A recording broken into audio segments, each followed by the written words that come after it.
Hello everyone, welcome to judiciary by PW. I am Shrimi Srivastava और आज के इस पर्टिकुलर सेशन में हम बात करने वाले हैं राजस्थान एपीओ की। इस बार राजस्थान एपीओ ने बहुत ही अच्छी अपॉर्चुनिटी दी है सारे ही एस्पिरेंट्स को जो वेट कर रहे थे कि कोई एग्जाम आए, हम अपेयर हों और फाइनली सेलेक्ट हों और एक सरकारी नौकरी हमें मिले। तो राजस्थान एपीओ वो एग्जाम है जहां पे आपको बम्पर वैकेंसी देखने को मिली है इस बार, और आप अगर सीरियसली टारगेट कर रहे हैं तो मेहनत में लग जाइए, क्योंकि ये अपॉर्चुनिटी आपको मिस नहीं करनी है, क्योंकि ऐसे मौके बार बार नहीं आते जहां पे आपको इतनी ह्यूज नंबर ऑफ सीट्स मिलती हैं। राजस्थान एपीओ कितना प्यारा एग्जाम है जहां पे आपसे लॉ और हिंदी इंग्लिश पूछा जाता है। आपको लॉ और हिंदी इंग्लिश को पैरेलली पढ़ना है, बट एग्जाम के लिए प्रिपेयर करने से पहले एग्जाम के बारे में जानना बहुत जरूरी है। यानी कि एग्जाम के सारे एक्सपेक्ट्स आपको पता होने चाहिए। नेगेटिव मार्किंग होती है या नहीं होती है, ठीक है, सिलेबस क्या है, पैटर्न क्या है, प्रीलिम्स मेंस कितने मार्क्स का होता है, ये सारी इंफॉर्मेशन आपके पास होनी चाहिए। मेरे पास बहुत सारे स्टूडेंट्स के मैसेजेस आ रहे थे जहां पे स्टूडेंट्स बहुत ज्यादा कंफ्यूज थे with respect to negative marking. अब सिंपल सी बात है कि राजस्थान एपीओ का जो ये नोटिफिकेशन है ऑफिशियल, उसमें साफ साफ लिखा हुआ है कि नेगेटिव मार्किंग होती है और होती है 1/3 की। अब ये नेगेटिव मार्किंग होती कैसे है उसके बारे में आज के इस पर्टिकुलर सेशन में हम बात करने वाले हैं। Let's start with the session. देखो, सिंपल सी बात है, सिंपल सा रूल दे रखा है यहाँ पे, और इस एग्जाम का रूल ये है कि हम नेगेटिव मार्किंग भी रखेंगे और मैंडेटरी रिस्पॉन्स रूल भी अप्लाई करेंगे। अब ये मैंडेटरी रिस्पॉन्स रूल क्या है और नेगेटिव मार्किंग क्या है और कैसे अप्लाई होगी। सिंपल सा फंडा है कि क्वेश्चन आपसे पूछा, उस क्वेश्चन का अगर आपने गलत जवाब दे दिया तो नेगेटिव होना तय है, यानी कि फिर आपकी 1/3 की नेगेटिव होगी। उस क्वेश्चन का आपने सही आंसर दे दिया तो आपको 1 नंबर मिल जाएंगे। सिंपल सी बेसिक सी बात है ये तो। गलत आंसर दोगे तो नेगेटिव होगी, सही आंसर दोगे तो पॉजिटिव होगी, यानी कि आपको 1 नंबर मिल जाएंगे। नेगेटिव कितनी होगी? 1/3 की होगी। इस एग्जामिनेशन में आपके पास 5 ऑप्शन होते हैं।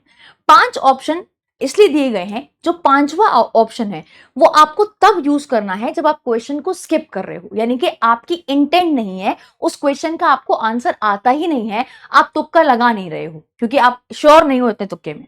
ठीक है, तो सिंपल सा पहला सिंपल स्टेप समझो कि भाई सही क्वेश्चन का 1 नंबर और गलत क्वेश्चन का जो ऑप्शन चूज किया है आपने उसके आपको नेगेटिव होगी 1/3 की। ठीक है, नेक्स्ट यहां पे कहता है कि भाई इस एग्जाम में आपको 5 ऑप्शन दिए जाएंगे, ऑप्शन 1 2 3 4 5। अब अगर आपको उस क्वेश्चन को अटेम्प्ट नहीं करना है, उस क्वेश्चन को आपको छोड़ना है, आपको उसके बारे में कुछ नहीं आता, तो फिर आपको पांचवा जो ऑप्शन है उसको मार्क करना ही पड़ेगा। ये आपके लिए मैंडेटरी है। This is called as mandatory response rule, कि आपके लिए मैंडेटरी है कि नहीं आ रहा है क्वेश्चन, छोड़ना चाहते हो तो 5th सर्कल को डाक करके आओ वहां पर। जैसे मान लो 10वां क्वेश्चन पेपर का बहुत टफ है, आपको नहीं आ रहा वो, आप उसको छोड़ना चाहते हो, तो फिर आप उसमें क्या करोगे? 5th ऑप्शन को मार्क करके आओगे। ठीक है, अगर आपको आंसर नहीं आता है, आप क्वेश्चन स्किप कर रहे हो, तो 5th ऑप्शन को आपको बेसिकली मार्क करना होता है।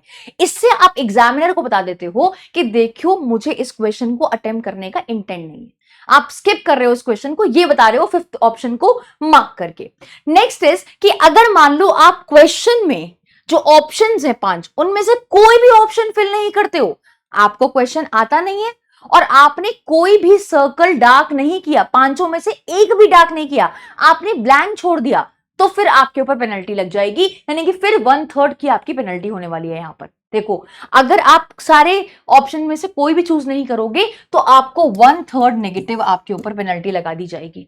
तो सिंपल सा रूल है कि जब करेक्ट आंसर होगा तो 1 नंबर मिलेगा, जब आप क्वेश्चन का गलत आंसर करोगे तो -1/3, यानी कि 1/3 की नेगेटिव होगी। अगर आपने 5वां ऑप्शन फिल कर दिया, आपको वो क्वेश्चन नहीं आता, आप स्किप करना चाहते हो, आपने 5वां ऑप्शन कर दिया, तो कोई पेनल्टी नहीं लगेगी। लेकिन अगर आपने कोई भी ऑप्शन चूज नहीं किया, पांचों के पांचों ऑप्शन आप खाली छोड़ा है, कोई भी सर्कल डार्क नहीं किया, तो फिर आपके ऊपर 1/3 की नेगेटिव मार्किंग होगी, फिर आपके ऊपर 1/3 की जो है वो नेगेटिव मार्किंग होने वाली है। एक और बात समझो, अगर आपने 10% से ज्यादा क्वेश्चन ब्लैंक छोड़ दिए तो फिर आप डिस्क्वालीफाइड हो जाओगे, तो फिर आप जो है डिस्क्वालीफाइड हो जाओगे। ठीक है, मान लो फॉर एग्जाम्पल पेपर में 100 क्वेश्चन आते हैं, 100 क्वेश्चन में से आपने 10 से ज्यादा क्वेश्चन में कोई भी सर्कल डार्क नहीं किया, यानी कि कोई भी गोला नहीं भरा, आपने सब छोड़ दिया खाली, ऑप्शन 1 2 3 4 5 कोई सा भी फिल नहीं किया, तो फिर आपका पेपर डिस्क्वालीफाई हो जाएगा।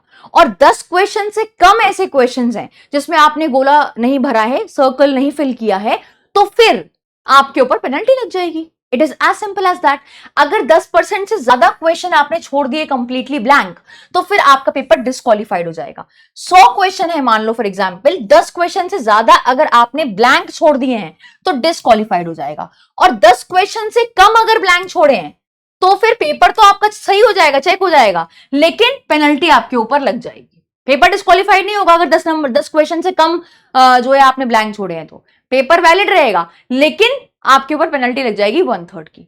तो ये बेसिक आपका यहां पर रूल दे रखा है with respect of negative marking. अब अगर आपने मान लो मल्टीपल सर्कल भर दिए, ऑप्शन नंबर 1 भी भर दिया, ऑप्शन नंबर डी भी भर दिया, यानी कि फोर्थ ऑप्शन भी भर दिया, फर्स्ट ऑप्शन भी भर दिया, या ऑप्शन नंबर 2 भी भर दिया, ऑप्शन नंबर 1 भी भर दिया, मल्टीपल सर्कल भर दिए हैं, तो फिर हम उसको रॉन्ग आंसर मानते हैं, फिर आपके ऊपर पेनल्टी लग जाएगी। ठीक है, तो एक क्वेश्चन का एक ही सर्कल फिल करना है। सिंपल सा रूल समझो कि अगर क्वेश्चन आता है तो सही आंसर ऑप्शन सर्कल करना है, 1 नंबर मिल जाएगा। उस क्वेश्चन का अगर आपने गलत आंसर कर दिया तो नेगेटिव हो जाएगी। उस क्वेश्चन को आपको नहीं अटेम्प्ट करना है, आपको नहीं आता, आपको स्किप करना है, तो 5th ऑप्शन मार्क करना है। अगर आपने कोई भी मार्क नहीं किया, 1 2 3 4 5 में से कोई ऑप्शन सेलेक्ट नहीं किया, तो फिर आपके ऊपर पेनल्टी लगेगी। और अगर ऐसा आपने 10 से ज्यादा क्वेश्चंस में किया तो पेपर ही डिस्क्वालीफाई हो जाएगा। तो ये रूल है आपका इस एग्जामिनेशन का with respect to negative marking. अब देखो, एग्जामिनेशन में इस बार मैंने जैसे बताया आपको कि बहुत ही अच्छी अपॉर्चुनिटी आई है, और ये मौके बार बार नहीं आते जहां पे इतनी अनसर्टेनिटी हमें देखने को मिल रही है विद रिस्पेक्ट टू एग्जामिनेशन हो नहीं रहे हैं, जुडिशरी एग्जाम्स पे स्टे लगा दिया है और आप इनटू प्रिपरेशन है। तो अब आपको भी जल्दी है कि यार कहीं जल्दी से जो है नोटिफिकेशन आए, एग्जाम हो, हम एक सरकारी कुर्सी पकड़े। उस रिस्पेक्ट में ये एक गोल्डन अपॉर्चुनिटी है कि भाई राजस्थान एपीओ बम्पर वैकेंसी के साथ आ गया है।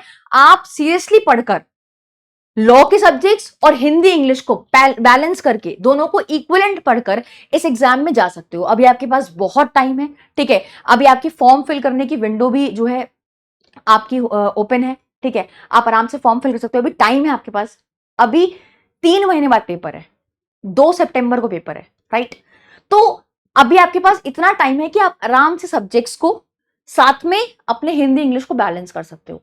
फर्स्ट अटेम्प्ट है अगर आपका राजस्थान एपीओ का, और आपको फर्स्ट अटेम्प्ट में ही क्वालिफाई करना है, तो इस पे मैंने एक स्ट्रैटेजिकल वीडियो भी बनाई है, वो आप चेकआउट कर सकते हैं। और आपकी जो ये डेडिकेशन है टुवर्ड्स दिस पर्टिकुलर एग्जामिनेशन, इसको डायरेक्शन देने के लिए हमारे पास है एक powerful batch, that is Rajasthan APO.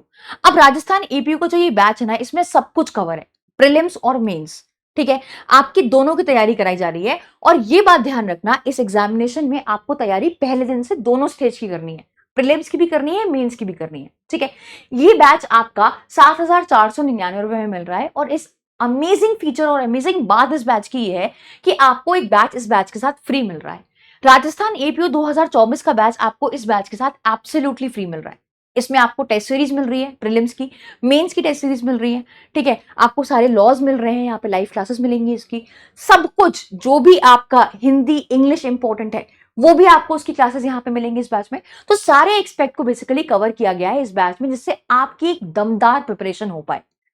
तो अगर आप सीरियसली टारगेट कर रहे हैं तो पीडब्ल्यू का ऐप चेकआउट कर सकते हैं, वहां से आपको सारी इंफॉर्मेशन मिल जाएगी राजस्थान एपीओ एग्जामिनेशन को लेकर। और इस डिस्क्रिप्शन बॉक्स में वीडियो के आपको लिंक मिल जाएगा, कमेंट में भी लिंक मिल जाएगा, जहां पे आप डायरेक्टली क्लिक करके पहुंच सकते हैं बैच में, right. With this I would like to say कि यार इस बार मौका हाथ से मत जाने देना, अच्छी अपॉर्चुनिटी है, बम्पर वैकेंसी आई हुई है, सीरियसली पढ़ लोगे तो जो है आगे निकल जाओगे। और देखो यार, सपने देखना बहुत आसान है, लेकिन उसके लिए मेहनत करने में बहुत डिफिकल्टीज आती हैं, बहुत चैलेंजेस आते हैं।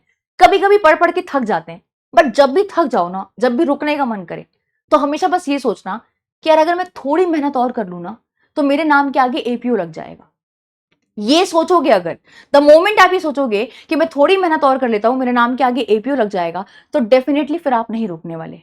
फिर आप और मेहनत करोगे और मेहनत करोगे, और ऐसे मेहनत कर करके आप एक दिन रेस जीत जाओगे, यानी कि आप जो है एपीओ बन जाओगे। With this, thank you so much, I hope you have understood it well. See you in some other session, till then take care, bye bye, thank you.